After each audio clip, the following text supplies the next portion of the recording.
Ensinar a guarda do sábado é ensinar um falso evangelho. Eu sou Ezequiel Gomes, você está no canal Vem Senhor Jesus e hoje eu quero fazer um vídeo para vocês que não faz parte de nenhuma série aqui no meu canal.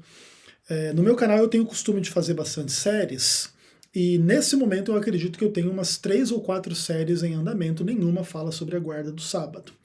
Se eu não me engano, eu tenho a série que fala da Carta aos Gálatas, eu tenho a série que fala da TV Caminho Livre, do Calvinismo, e eu tenho a série sobre o Descortinando o Adventismo, lá eu trabalho do Gleison Pércio e do Vinícius Iracete, tá bom? Se eu não me engano, são essas 3 séries que eu estou fazendo nesse momento. Mas o meu canal tem bastante vídeos a respeito da guarda do sábado, e debates, e vídeos a solto, e também sermões e tudo mais. E nesse vídeo, entretanto, eu vou fazer um vídeo avulso, que é inspirado num contexto bem específico, que é o seguinte. Alguns anos atrás, eu gravei um vídeo chamado O Falso Evangelho Pregado por Paul Washer. É uma coisa assim, tá? Onde eu critico o calvinismo do Paul Washer. E o que acontece? O Paul Washer é um cara muito amado no Brasil, e eu também amo o Paul Washer, acho ele um cara extraordinário, a despeito, né, desses enganos, erros e heresias que ele prega quando prega o calvinismo, né? A gente naturalmente não vai fazer o juízo do destino eterno dele em função disso e nada do tipo. Mas também não dá para dizer que ele prega o verdadeiro evangelho, né? Calvinismo é tudo menos o verdadeiro evangelho.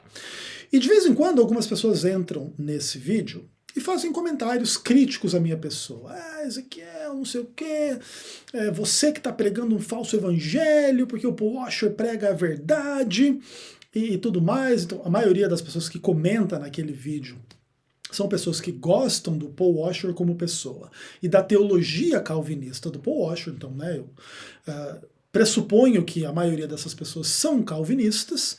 E aí eu recebi um comentário lá nesse vídeo que me faz gravar o presente material, tá bom? Então vamos dar uma olhada, vem comigo.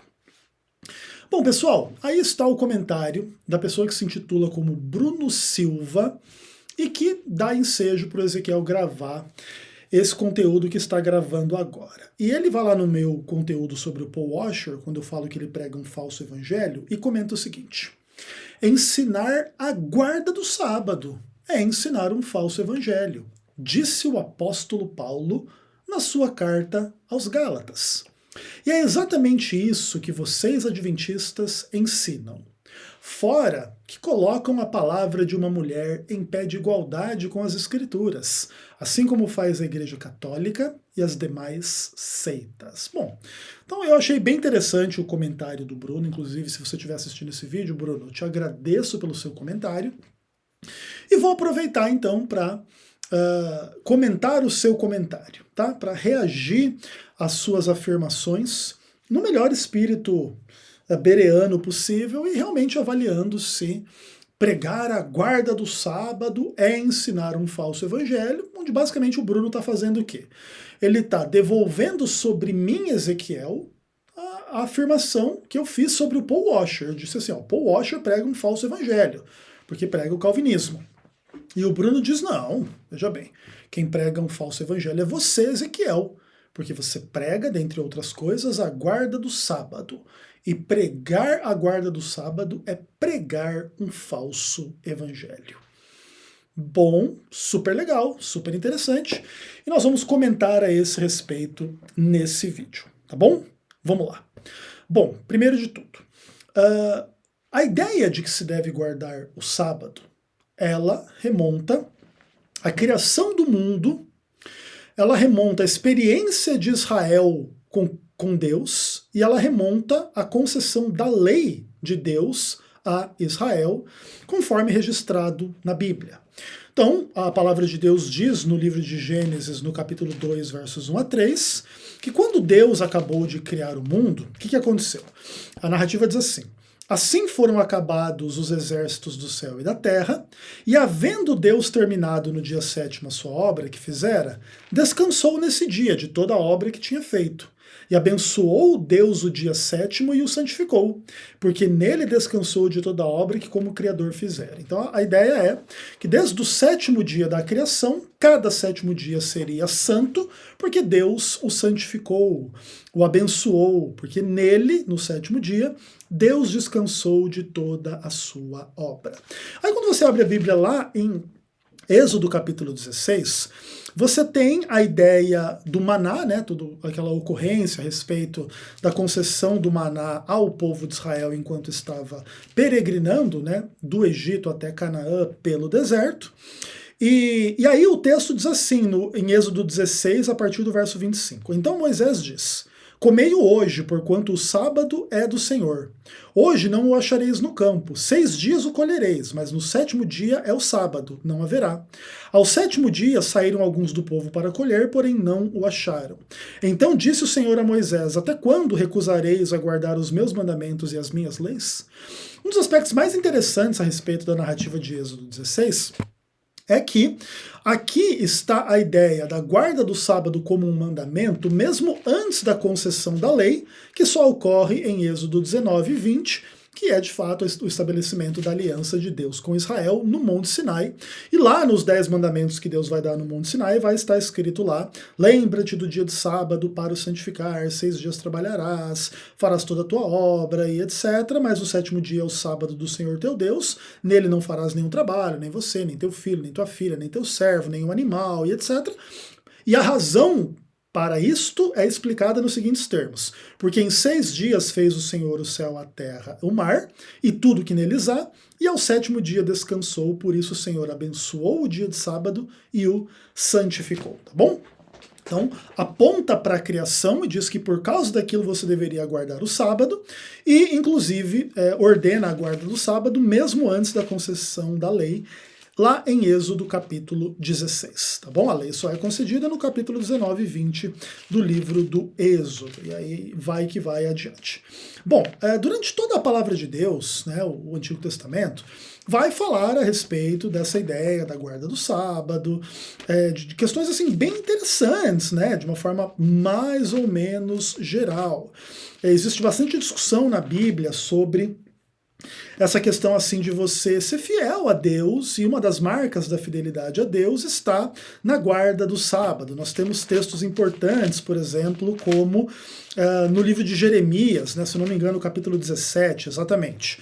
Capítulo 17 de Jeremias diz assim: assim diz o Senhor, vai e põe-te à porta dos filhos do povo, pela qual entram e saem os reis de Judá, como também todas as portas de Jerusalém, e lhes dize: ouvi a palavra do Senhor, vós de Judá, e todo o Judá e todos os moradores de Jerusalém, que entrais por estas portas. Assim diz o Senhor: guardai-vos por amor da vossa alma, não carregueis cargas no dia de sábado, nem as introduzais pelas portas de Jerusalém.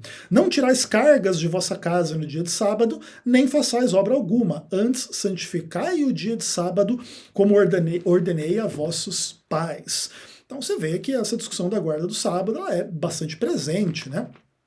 E poderíamos citar vários outros textos, por exemplo, né, Isaías capítulo 56, né, onde se fala inclusive dos gentios, né, um texto bem interessante. Ele fala assim, a partir do verso 6: aos estrangeiros que se chegam ao Senhor, para o servirem e amarem o nome do Senhor, sendo deste modo seus servos, sim, todos que guardam o sábado, não o profanando, e abraçam a minha aliança, também os levarei ao meu santo monte, e os alegrarei na minha casa de oração, e porque a minha casa será, e assim, aos seus holocaustos e seus sacrifícios serão aceitos no meu altar, porque a minha casa será chamada casa de oração para todos os povos, tal, etc. Inclusive, né, os gentios que fizessem parte do povo de Israel deveriam também guardar o sábado, né? Então era uma mensagem não só para judeu, mas também para os gentios. Outro texto bem interessante, mais ou menos nessa mesma direção, é Ezequiel capítulo 20, né? Então, basicamente, a gente lê os 3 profetas maiores falando da guarda do sábado, né? Tanto o profeta Isaías, quanto o profeta Jeremias, quanto o profeta Ezequiel. E aí diz assim aqui Ezequiel 20, a partir do verso 19: Eu sou o Senhor vosso Deus, andai nos meus estatutos, guardai os meus juízos e praticai-os. Santificai os meus sábados, por servirão de sinal entre mim e vós, para que saibais que eu sou o Senhor vosso Deus. O sábado aqui nesse caso, ele serve até mesmo como um sinal para identificar a relação entre Deus e o seu povo, tá? E a gente percebe isso nitidamente na palavra de Deus. Um outro ponto importante da Bíblia a respeito desse tema está lá em Daniel capítulo 7, onde Daniel vê profeticamente, né, naquilo que é o Apocalipse do Antigo Testamento, um símbolo, né, de um chifre pequeno que faz guerra contra o povo de Deus. E ali no capítulo 7, no verso 25, fala que esse chifre pequeno ele faria algumas coisas. Entre elas, ele iria proferir palavras contra o Altíssimo, magoaria os santos do Altíssimo e cuidaria em mudar os tempos e a lei. Então, mudar a lei de Deus é algo atribuído ao chifre pequeno em Daniel capítulo 7, tá? E existem muitas menções à guarda do sábado em muitos outros contextos na palavra de Deus, tá? Você tem menções lá em Esdras e Neemias, você tem menções aqui no livro de Oséias, você tem menções aí a estas questões de uma forma meio que geral lá no Antigo Testamento. Mas Ezequiel, o Bruno não te acusou de pregar falsamente a mensagem do Antigo Testamento. Ele te acusou de pregar falsamente o Evangelho, porque o Evangelho não tem nada a ver com a guarda do sábado. Bom, que legal. Então vamos dar uma olhadinha no que a palavra de Deus diz sobre o sábado nos Evangelhos? Aí vai ficar bem tranquilo da gente entender, né? A primeira menção do sábado nos Evangelhos ocorre em Mateus capítulo 12. É o primeiro texto onde se faz referência à ideia do sábado no Evangelho propriamente dito. E aí a palavra de Deus diz assim: por aquele tempo, em dia de sábado, passou Jesus pelas searas. Ora, estando seus discípulos com fome, entraram a comer espigas e a comer. Os fariseus, porém, vendo isso, lhe disseram: eis que teus discípulos fazem o que não é lícito fazer em dia de sábado. Mas Jesus lhes disse: não lestes o que fez Davi quando ele e seus companheiros tiveram fome? Como entrou na casa de Deus e comeram os pães da proposição, aos quais não era lícito comer, nem a ele, nem aos que estavam com ele, mas exclusivamente aos sacerdotes? Ou não lestes na lei que aos sábados os sacerdotes do templo violam o sábado e ficam sem culpa? Pois eu vos digo, aqui está quem é maior que o templo. Mas se vós soubesseis o que significa misericórdia quero e não holocausto, não teríeis condenado inocentes, porque o Filho do Homem é Senhor do sábado. Algumas coisas importantes estão expostas aqui, nessa aqui é a primeira menção à guarda do sábado no Evangelho. Primeiro de tudo, que Jesus não fala que o sábado é uma mensagem falsa.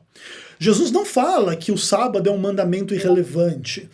Jesus não fala que o sábado é algo descartável. Né? A discussão aqui não é essa, inclusive porque adiante no Evangelho, Jesus vai falar que a palavra de Deus não pode falhar. Então, se a palavra de Deus pudesse falhar e ela tivesse dito que o sábado é um dia santo e agora Jesus dissesse, na verdade a palavra de Deus falhou e esse dia não é santo, aí de fato nós teríamos um problema com a mensagem de Jesus em relação ao sábado. Mas não é isso que aqui está sendo discutido. Basicamente, Jesus está num embate com os fariseus em função do que pode ou não pode ser feito no sábado, que é um dia santo.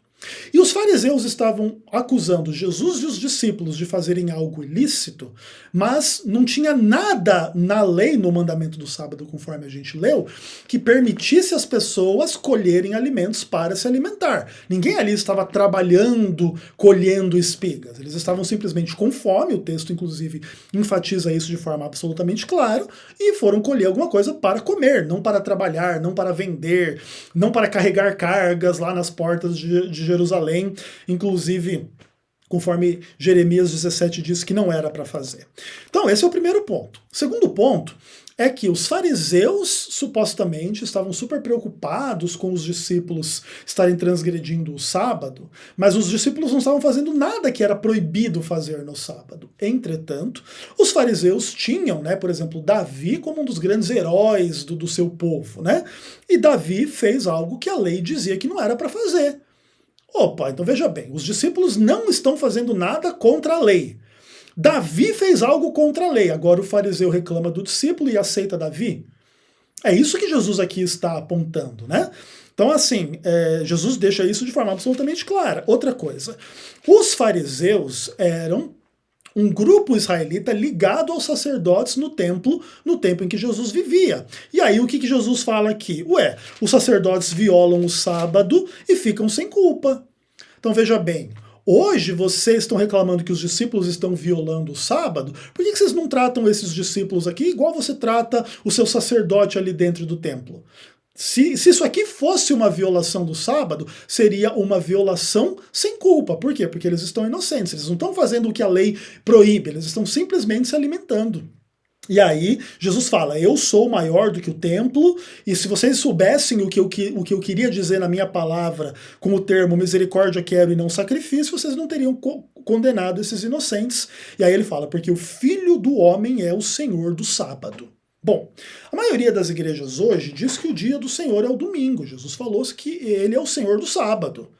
Aí você já vê, aí de fato, a incoerência entre a retórica de Jesus e a compreensão desses cristãos. Se Jesus diz que o Filho do Homem é Senhor do sábado, o dia do Senhor não pode ser o domingo. Tá bom, irmão? Então veja bem, aqui em Mateus 12, a primeira menção ao sábado no Evangelho, nada fala contra a guarda do sábado. Aí você vai para Marcos capítulo 2, que é a primeira menção do sábado no Evangelho de Marcos. E aí você tem ali uma discussão bem interessante, bem parecida aí com essa, né, a respeito dos fariseus, sempre reclamando e etc e tal. Na verdade é a mesma ocorrência, né, só que com uma leitura um pouquinho diferente. E aí, lá o Jesus ele dá o exemplo de Davi, que lá no tempo do sacerdote Abiatar, comeu o pão da proposição, não sei o quê. E no verso 27 e 28, a leitura que Marcos faz das palavras de Jesus é um pouquinho diferente da leitura de Mateus 12, e ele fala assim, e acrescentou Jesus, o sábado foi estabelecido por causa do homem, e não o homem por causa do sábado, de sorte que o Filho do Homem é Senhor também do sábado. Olha que interessante. Aqui, Jesus não faz nenhuma discussão do tipo, o sábado foi estabelecido por causa dos judeus e da aliança de Deus com os judeus, que daqui a pouquinho eu já vou desfazer para vocês poderem não guardar o sábado logo em diante, tá? Não é isso que Jesus fala. Jesus fala que o homem foi estabelecido por causa da humanidade, do antropos, né? O gentil também era antropos, também era homem, tá? E esse é o ponto.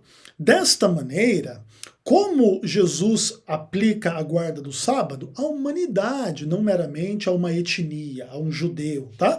Ou seja, mais uma vez aqui, o texto do Evangelho não está falando que agora no Evangelho tem um mandamento que não precisa ser guardado, que é o tal do mandamento da guarda do sábado, porque o Filho do Homem não é Senhor do sábado e é Senhor do domingo. Só espere ele ressuscitar dos mortos aí que você vai ver como é que vai ser. Enfim, nada em Marcos capítulo 2, tá, do verso 23 ao verso 28, fala contra a guarda do sábado. Ao contrário, né? Ele coloca Jesus como Senhor do sábado e o sábado como feito para a humanidade, não meramente para os judeus, beleza? Legal. Aí, um outro ponto legal aí da gente comentar é aqui em Lucas capítulo 4, que é a primeira menção do sábado no Evangelho de Lucas, quando se descreve, né, Jesus Cristo indo pregar o evangelho lá num dia de sábado na sinagoga. E aí a palavra de Deus ela é bem interessante dentro desse aspecto, né? Como que diz lá, Lucas 4, verso 16. Indo para Nazaré, onde fora criado, entrou num sábado na sinagoga, segundo o seu costume, e levantou-se para ler. E aí ele lê o texto de Isaías 61 e aplica a si mesmo. Então veja, Jesus é descrito no Evangelho de Lucas como tendo o costume de estar na sinagoga no sábado, guardando o sábado, né? Junto com lá as pessoas que eram criadas lá na sinagoga, lá na época, na cidade onde ele foi criado. Então veja bem, nenhuma palavra do tipo assim, não, o sábado não é para ser guardado, porque agora no evangelho o sábado não existe mais, porque você tem agora um outro mandamento, que você pode não guardar o sábado e blá, blá, blá. Tanto que, quando você chega em Lucas 23, depois que Jesus morre, Existe uma situação bem interessante a respeito da guarda do sábado, né? Vamos dar uma lida em Lucas 23, do verso 50 em diante. Diz assim: Eis que certo homem, José, membro do Sinédrio, homem bom e justo, que não tinham concordado com o desígnio e ação dos outros, natural de Arimateia, cidade dos judeus, que esperava o reino de Deus, tendo procurado Pilatos, pediu-lhe o corpo de Jesus. E tirando-o do madeiro, envolveu-o num lençol de linho, e o depositou num túmulo aberto em rocha, onde ainda ninguém havia sido sepultado. Era o dia da preparação e começava o sábado. As mulheres que tinham vindo da Galiléia com Jesus, seguindo, viram o túmulo e como o corpo fora ali depositado. Então se retiraram para preparar aromas e bálsamos, e no sábado descansaram segundo o mandamento. Coisa interessante desse texto é que os seguidores de Jesus, as mulheres que seguiam Jesus aqui nesse caso, elas não tinham nenhuma ideia do tipo, depois que Jesus morrer, a guarda do sábado vai se tornar irrelevante, e elas estão aqui guardando o sábado depois da morte de Jesus, tá bom? E por fim, nós temos a primeira menção da guarda do sábado nos evangelhos, lá em João capítulo 5. Tá? E aí o contexto ali é o milagre que Jesus faz na vida do paralítico lá na porta de Betesda. E Jesus cura aquele homem, e a Bíblia diz no verso 9, e aquele dia era sábado, e aí Jesus manda ele carregar o leito, né? E inclusive para testemunhar dessa glória que Deus havia feito ao curar o homem, e etc e tal. E aí o verso 12 em diante diz assim: Perguntaram-lhe, pois, quem é o homem que te disse, toma teu leito e anda? Mas o que fora curado não sabia quem era, porque Jesus se havia retirado por haver muita gente naquele lugar. Mais tarde, Jesus o encontrou no templo e lhe disse: olha que já estás curado, não peques mais para que não te suceda coisa pior. O homem retirou-se e disse aos judeus que fora Jesus que o havia curado. E os judeus perseguiram Jesus porque fazia estas coisas no sábado. Mas ele lhes disse: meu pai trabalha até agora e eu também trabalho. Por isso os judeus ainda mais procuravam matá-lo, porque não somente violava o sábado, mas também dizia que Deus era seu próprio pai, fazendo-se igual a Deus. Esse texto também tem umas coisas muito interessantes a respeito dessa discussão. Primeiro que Jesus cura o homem propositadamente no dia de sábado, manda ele carregar lá o seu leito, que era tipo uma esteira, né, um cobertor, alguma coisa assim do tipo, e aí aquele homem começa a dar glória a Deus e carregar aquele leito e dizer que ele tinha sido curado, que ele tinha sido paralítico, uma estrutura, né, aliás, uma experiência absolutamente extraordinária, né? E os judeus, ao invés de darem glória a Deus pelo extraordinário milagre de um homem que estava paralítico ali, acho que a Bíblia fala 30 e poucos anos, alguma coisa do tipo, e aí eles simplesmente estavam com essa tretinha: não, você não pode carregar o leito, mas veja bem, a lei de Deus não proibia ninguém carregar leito, né? Como uma coisa simples, vamos dizer assim. Mas lá estavam os fariseus para reclamar a esse respeito. Ah, beleza, legal. E inclusive dentro desse aspecto não se pode comparar o que Jesus mandou esse homem carregar com aquilo que Jeremias 17 diz que é errado fazer. Jesus não falou para esse paralítico começar a carregar cargas de leitos de lá para cá para ganhar um troquinho no sábado. Simplesmente para carregar o seu leito, inclusive para demonstrar aquela cura extraordinária que havia sido feita, e para inclusive testemunhar a esse respeito, e etc e tal, ok? E aí o que acontece? O homem nem sabia quem era Jesus, aí depois Jesus o confronta, no sentido de que estava curado e não deveria tornar a cura o veículo de pecado e etc e tal. Inclusive, isso é bem interessante, né, porque provavelmente aquele homem tinha ficado tetraplégico, talvez no contexto de um pecado. Sei lá, vamos pensar que ele estivesse cometendo um furto, um roubo, e na hora da fuga com um cavalo, caiu do cavalo e ficou paralítico. Sei lá, estava transando com a mulher não sei aonde, o marido chegou, pulou da janela e ficou paralítico. Sei lá, pode acontecer 1 milhão de coisas, que a pessoa estivesse fazendo algum tipo de pecado, estava fazendo uma emboscada para matar não sei quem, caiu da árvore e ficou paralítico. Enfim, milhares de coisas. Então esse homem deve ter ficado paralítico no contexto de um pecado, e Deus fala para ele não usar a cura para pecar. E o que é pecado? É transgredir a lei de Deus. Como é que Jesus, então, poderia estar agora liberando a transgressão do sábado se ele está dizendo para o homem que foi curado não pecar, não transgredir a lei de Deus? Seria totalmente incoerente da parte de Jesus. E em relação à acusação dos fariseus de que Jesus fazia coisas erradas no sábado, você só pode concordar com isso se você negar a própria divindade de Jesus. Porque como que Jesus se defende do que ele está fazendo? Meu pai trabalha até agora e eu também trabalho. Então o trabalho que Jesus realiza no sábado de curar, primeiro que não é o trabalho financeiro, Jesus era carpinteiro, não médico ou curandeiro, tá? Outro ponto é que é o trabalho da salvação, é o trabalho de Deus. O trabalho de Deus nunca cessa, nem sábado, nem nunca, tá? Assim como os sacerdotes não cessavam de fazer o trabalho deles no sábado e não tinha culpa nenhuma envolvida.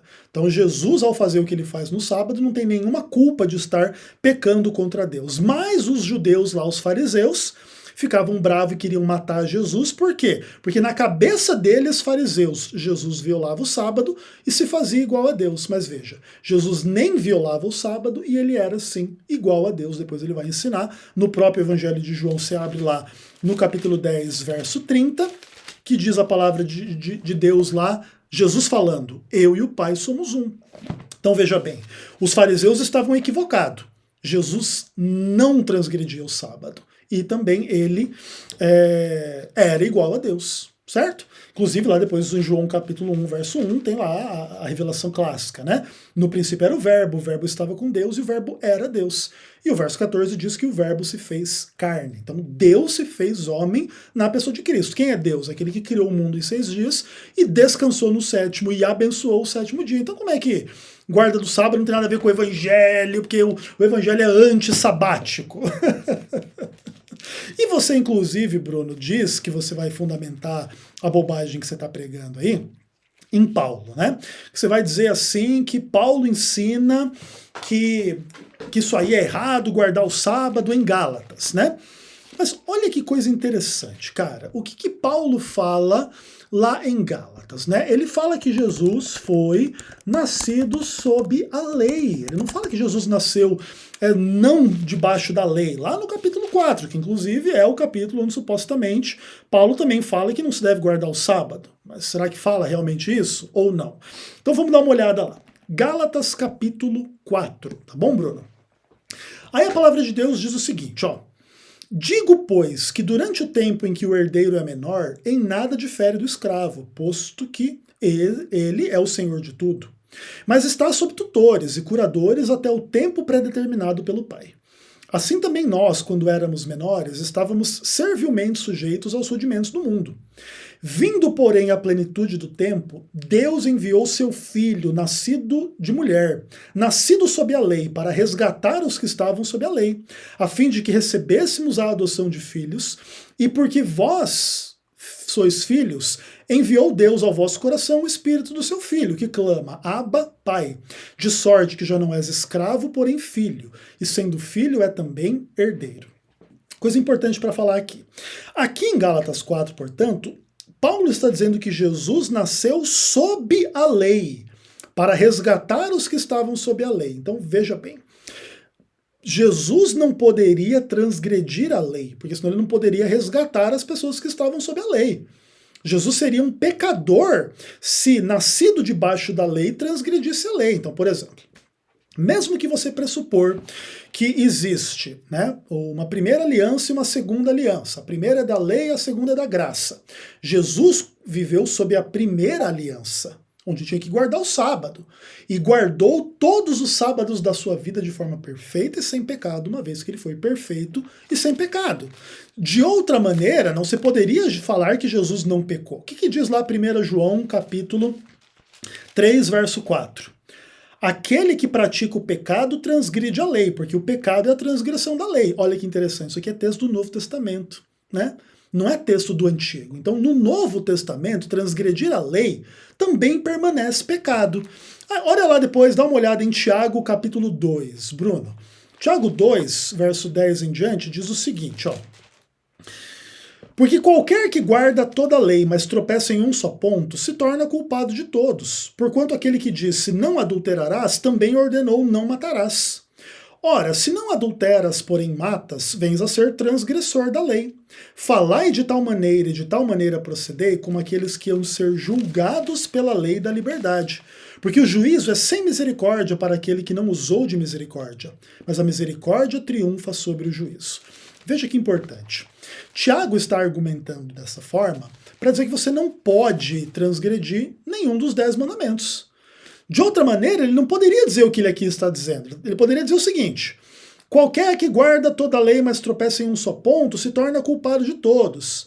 Então, todos nós transgredimos a lei de Deus em pelo menos um ponto, então podemos transgredir em todos os pontos, porque já que somos pecadores, nós podemos transgredir a lei de Deus à vontade, isso não vai ter nenhuma consequência, porque estamos debaixo da graça.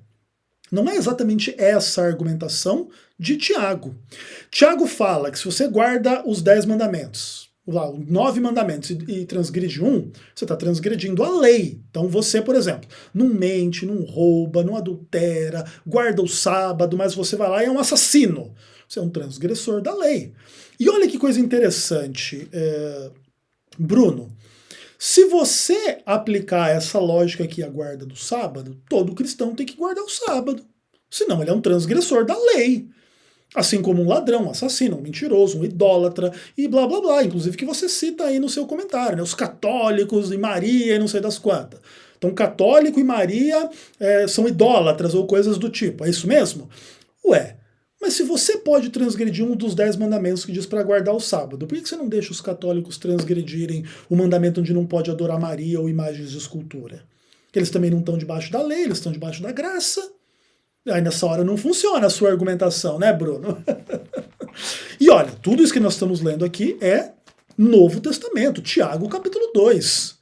E qual que é a ideia de Tiago? Você deve guardar os 10 mandamentos, você deve falar e agir dessa maneira, lembrando que você vai ser julgado pela lei da liberdade, mas isso não quer dizer também que se você falhar não existe misericórdia. A misericórdia triunfa sobre o juízo, mas ela triunfa no contexto de dar perdão dos pecados, não de tornar o que é pecado em algo não pecaminoso, como se agora transgredir a lei não fosse mais pecado. Isso o Novo Testamento não faz. Agora, o Novo Testamento ele promete o perdão dos pecados, que inclusive é exatamente o que ensina Hebreus capítulo 8. Então, olha só o que está escrito aqui, tá? Em Hebreus capítulo 8. Fala aqui a partir do verso 8. Eis vem aí dias, diz o Senhor, que firmarei nova aliança com a casa de Israel e com a casa de Judá. Não segundo a aliança que fiz com seus pais, nos dias em que os tomei pelas mãos, para os conduzir até fora da terra do Egito, pois eles não continuaram na minha aliança e eu não atentei para eles, diz o Senhor. Porque esta é a aliança que firmarei com a casa de Israel depois daqueles dias. Na sua mente imprimirei as minhas leis e sobre o seu coração as inscreverei. Eu serei o seu Deus e eles serão o meu povo. E não ensinará jamais cada um ao seu próximo, nem a cada um ao seu irmão, dizendo, conheça ao Senhor, porque todos me conhecerão, desde o menor até o maior. Pois para com as suas iniquidades usarei de misericórdia, e dos seus pecados jamais me lembrarei. Quando ele diz nova, torna antiquada a primeira, ora, aquilo que se torna antiquado é envelhecido e está prestes a desaparecer. O que é a nova aliança? Não é a capacidade que você tem agora de transgredir a lei de Deus e ficar tranquilão. Olha só o que diz a palavra de Deus. É para você ter a lei de Deus na sua mente, no seu coração, e ter o perdão dos seus pecados, que Deus não vai se lembrar dos seus pecados em relação às suas iniquidades. Não é algo do tipo assim, agora você pode ter iniquidades que eu não vou levar isso contra você. Agora você pode ser idólatra, agora você pode transgredir o sábado, agora você pode matar, ou roubar, ou adulterar, ou mentir, ou qualquer outra coisa que os 10 mandamentos proíbam. Então veja bem, o texto da Nova Aliança diz que a Nova Aliança é lei de Deus na mente e no coração. Não é assim, elimine a lei de Deus da sua mente e do seu coração se você quer estar na Nova Aliança. Dos seus pecados não me lembrarei. Não, você não tem pecado na Nova Aliança, porque você transgride os mandamentos e isso não é pecado. Essa não é a mensagem da palavra de Deus em relação a estas questões. Beleza, Bruno? Então, veja bem, olha só. Vamos continuar aqui em relação à nossa argumentação. Jesus Cristo nasceu sob a lei. Jamais transgrediu a lei. Porque se tivesse transgredido a lei, teria sido pecador. Se tivesse sido pecador, nós nem teríamos salvação. Ele nem teria ressuscitado entre os mortos. Nem existiria evangelho a ser pregado na face da terra se Jesus fosse um transgressor da lei de Deus. Tá bom, Bruno? E aí, o que acontece? Em função destas questões, existe uma argumentação extremamente vergonhosa da parte de algumas pessoas, inclusive aí da parte do Bruno, que é então agora usar o apóstolo Paulo para pregar contrariamente à lei de Deus. Olha que coisa interessante. E aí eles pegam, por exemplo, Gálatas 4, versos 8 a 11, para dizer que você pode transgredir o sábado. Dá uma olhadinha aí. Outrora, porém, não conhecendo a Deus, servíeis a deuses que por natureza não são. Mas agora que conheceis a Deus, ou antes, sendo conhecidos por Deus, como estáis voltando outra vez aos rudimentos fracos e pobres, aos quais de novo ainda quereis escravizar-vos? Guardais dias e meses, tempos e anos. Receio eu de vós, tenha eu trabalhado em vão para convosco. Esse texto de Gálatas 4 aqui, ele está dizendo que Deus não criou o mundo em 6 dias e não santificou o 7º dia? Não, esse texto não está dizendo isso. Esse texto aqui está dizendo que Israel tinha que guardar o sábado mesmo antes de Deus conceder a lei no Monte Sinai? Não, esse texto não está negando isso. Esse texto está negando que um dos 10 mandamentos manda lembrar-se do dia de sábado para o santificar? Não, esse texto aqui ele não está negando isso.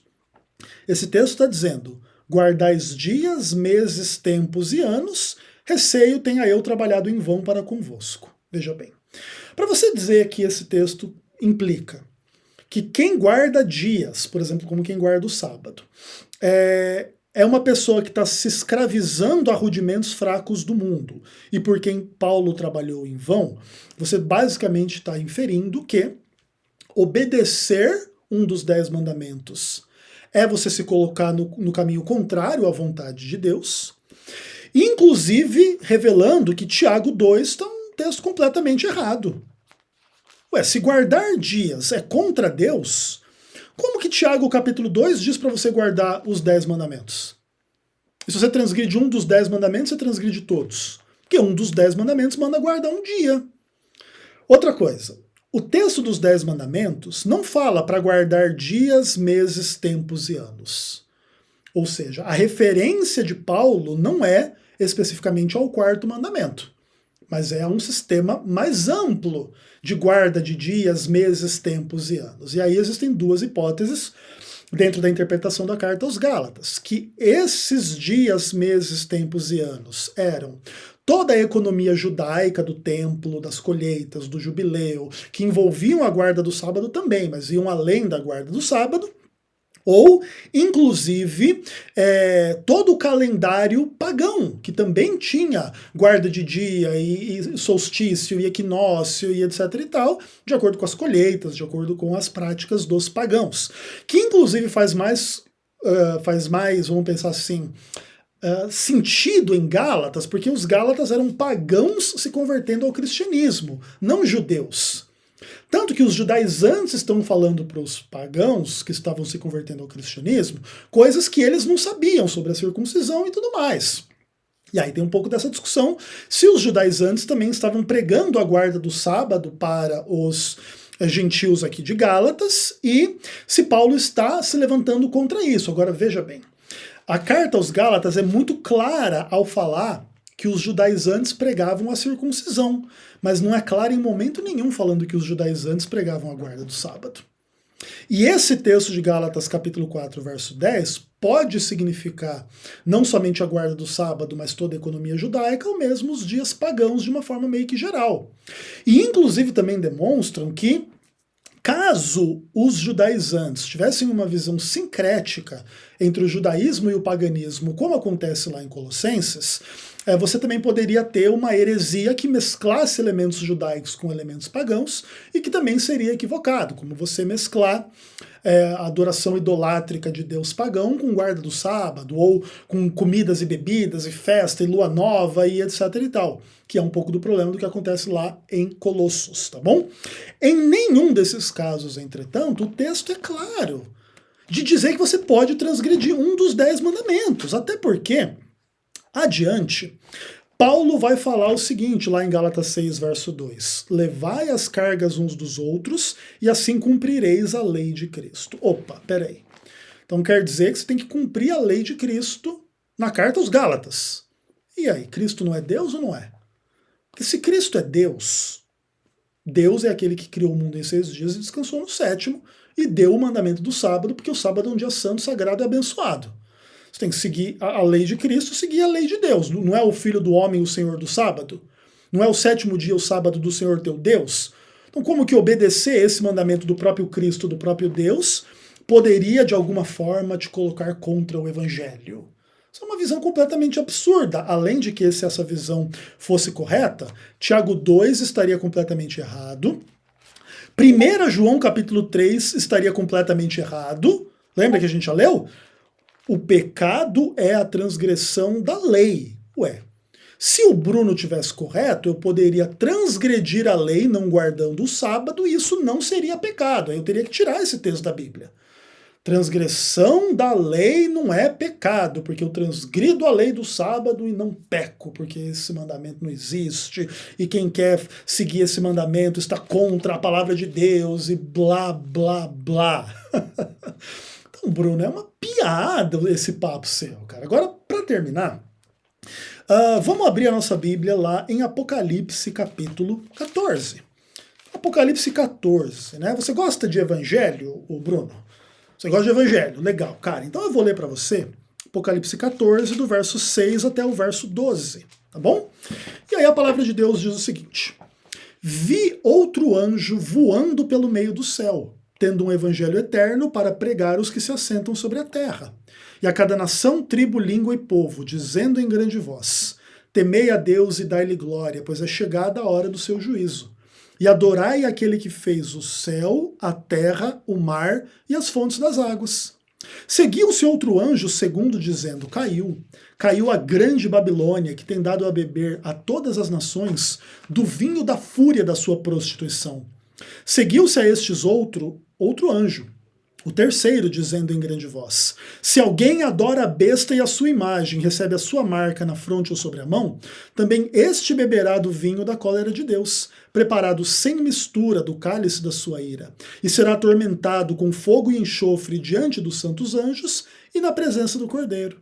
A fumaça do seu tormento sobe pelos séculos dos séculos, não tem descanso algum, nem de dia nem de noite. Os adoradores da besta e da sua imagem, e quem quer que receba a marca do seu nome. E aqui está a perseverança dos santos, os que guardam os mandamentos de Deus e a fé em Jesus. Bruno, você gosta de evangelho, você quer o evangelho verdadeiro. Aqui, Apocalipse 14, se fala do evangelho eterno.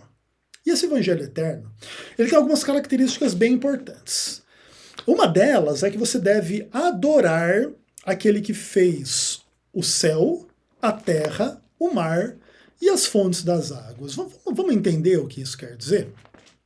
Vamos voltar lá para Êxodo 20, verso 11, para você perceber uma coisa bem interessante. Olha o que diz a Bíblia aqui. Em 6 dias fez o Senhor o céu, a terra e o mar e tudo que neles há. Opa, peraí. Aqui em Apocalipse 14 é para adorar o Deus que fez o céu, a terra e o mar. Peraí, é a mesma referência textual, Bruno? Quem é Deus? É aquele que fez o céu, a terra e o mar. Aqui em Êxodo 20, verso 11, em 6 dias fez o Senhor o céu, a terra e o mar. E o 7º dia Deus abençoou, por isso Deus descansou. Por isso o Senhor abençoou o dia de sábado e o santificou. E quando você chega no verso 12 de Apocalipse 14, é para guardar os mandamentos de Deus e a fé em Jesus. Não é algo do tipo assim: se você guarda os mandamentos de Deus do Antigo Testamento, você não tem fé em Jesus, você está indo contra o Evangelho. Esse é o Evangelho eterno, ele não é do Antigo Testamento, ele é do Novo Testamento, irmão. Você sabia? E uma coisa interessante aqui, dessas questões como um todo, é que quando você abre a sua Bíblia lá em Gênesis capítulo 7, você vê ali que existem várias referências à ideia de fontes das águas, né? Então, por exemplo, lá no capítulo 7, versos 11, né? Verso 11. No ano 600 da vida de Noé, os 17 dias do 2º mês, nesse dia romperam-se todas as fontes do grande abismo, e as comportas do céu se abriram, e houve copiosa chuva durante 40 dias e 40 noites. Então olha que coisa interessante. O texto de Apocalipse 14 fala para adorar o Deus que fez o céu, a terra e o mar e as fontes das águas. mesclando a linguagem do quarto mandamento da guarda do sábado com a linguagem do dilúvio. Lembra que Jesus ensinou que ele voltaria num momento em que seria como tipo o dilúvio? Que os homens estariam comendo, bebendo, dando-se em casamento, até que Noé entrou na arca. E aí assim será na vinda do Filho do Homem. Então veja bem, nesses aspectos, o texto do Apocalipse diz que o Deus do dilúvio, o Deus da criação, o Deus dos 10 mandamentos, o Deus que santificou o sábado é que deve ser adorado e você deve guardar os mandamentos de Deus e a fé em Jesus. Não é do tipo assim, se você guarda o sábado, você está pregando um falso evangelho e blá, blá, blá. Entendeu, Bruno? Tá entendendo como é que funciona? E aqui a gente respondeu os seus argumentos sobre o falso evangelho, sobre a carta aos Gálatas. Inclusive, se você quiser ver a minha série sobre a carta aos Gálatas, deve ter aí dezenas e dezenas e dezenas de vídeos para você aprender a interpretar a carta aos Gálatas, tá bom? Outra coisa, você está comentando no vídeo do Paul Washer, você é um calvinista, Bruno? Então, vê a minha playlist lá sobre o calvinismo, vou deixar na descrição do vídeo, quem sabe você aprenda alguma coisa sobre esse tema, né? E aí, por fim, você diz, né? Coloca uma mulher em pé de igualdade com a escritura, como faz a Igreja Católica e demais seitas. Pois é, né, Bruno? Quando pessoas como você se veem completamente divorciados do texto bíblico, para refutar o Ezequiel Gomes e o Adventismo do sétimo dia, aí só pode apelar para Ellen White, não é verdade? Agora veja bem, Bruno, se você é um calvinista, você não crê na soberania de Deus? Você não crê nos decretos de Deus? Você não crê na vontade secreta de Deus? Se Deus determinou lá na predestinação, lá na eternidade passada, tudo que iria existir e acontecer para a sua maior honra e glória, e ele determinou, sem nenhum recurso ao nosso livre-arbítrio ou nada do tipo, até porque isso não existe, né, Bruno? Que a gente ia ser herege, ou errado, ou pecador, ou ia concordar com a Ellen White, ou com a Igreja Católica, ou com qualquer heresia, qualquer engano que você pensa que seja heresia e engano. O que a gente pode fazer em contrário, Bruno? O seu Deus nos predestinou a sermos assim, vamos ser sempre assim, vamos morrer assim. Gabriela, acabou, irmão. Do que você está reclamando, cara? Deus me predestinou a crer na falsa profetisa Ellen White, na falsa guarda do sábado e qualquer falsidade aí da face da terra. Eu não tenho livre-arbítrio para dizer o contrário. O que eu posso fazer, irmão? Ah, nessa hora, você não quer ser calvinista, né, irmão? Na hora que a gente revela que o seu Deus é um hipócrita, segundo as suas próprias palavras, aí você quer ficar chateado com a gente, porque a gente é agressivo, a gente é maldoso, a gente é isso e aquilo, e mesmo que tudo isso fosse verdade, isso seria culpa única e exclusiva do seu Deus, irmão. Acorda para a realidade, cara. Então, irmão, eu rechaço por completo o seu comentário, que inclusive é um comentário lamentável, tá bom? E Paulo não pode estar contra a guarda do sábado. Sabe por quê, irmão? Porque a guarda do sábado é a palavra de Deus, é a lei de Deus. E aí eu termino esse vídeo apelando para o escrito do próprio apóstolo Paulo. Tá bom para você, Bruno? Vamos abrir a nossa Bíblia em Romanos capítulo 13. Então vamos lá ler do verso 8 até o verso 10. Aí a palavra de Deus diz assim: a ninguém fiqueis devendo coisa alguma, exceto o amor com que vos ameis uns aos outros. Pois quem ama o próximo tem cumprido a lei. Pois isto, não adulterarás, não matarás, não furtarás, não cobiçarás, e se há qualquer outro mandamento, tudo nesta palavra se resume: amarás o teu próximo como a ti mesmo. O amor não pratica o mal contra o próximo, de sorte que o cumprimento da lei é o amor. Você acha que você tem que ter amor para você ser salvo, Bruno? Para você cumprir a vontade de Deus para sua vida, Bruno? Amar a Deus e amar ao próximo, né, a verdadeira lei de Deus. Então, Paulo está dizendo que, dentre os 10 mandamentos, está o resumo do que é amar as pessoas segundo a vontade de Deus. Então ele cita não adulterar, não matar, não furtar, não cobiçar, e ele fala, e se há qualquer outro mandamento, tudo nessa palavra se resume: amarás o teu próximo como a ti mesmo. Então, lembra-te do dia de sábado como santificar, também se resume em amar o próximo como a si mesmo. E o que a gente deve fazer como cristãos? Não fazer o mal contra o próximo, porque o cumprimento da lei é o amor. Amar o próximo é cumprir a lei. Cumprir a lei é amar o próximo. Como que você diz que Paulo é contra o cumprimento da lei, irmão? Então quem quer cumprir a lei está indo contra o que Paulo ensinou. O Paulo que ensinou que o cumprimento da lei é o amor, que é a vontade de Deus. Se há qualquer outro mandamento, tudo se resume no amor. Inclusive aquele mandamento que diz, lembra-te do dia de sábado para o santificar. Porque se esse mandamento estiver excluído do que é o amor, aí Paulo é que está equivocado. Porque ele cita 4 dos 10 mandamentos e diz, se tem qualquer outro mandamento, tudo se resume na lei do amor. Se o sábado não faz parte da lei do amor, então Paulo não poderia dizer que tudo se resume na lei do amor, ele teria que dizer, 9 desses mandamentos se resumem na lei do amor, mas um desses mandamentos, se você seguir, você está com o diabo. Você não está pregando o verdadeiro evangelho do Paul Washer, ou blá blá blá, entendeu, irmão? E é por isso que vocês ficam com esse papinho da Ellen White. Porque quando chega na Bíblia, aí fica difícil para vocês, né, pessoal? Então é isso. Um abraço, até o próximo vídeo, se Deus quiser.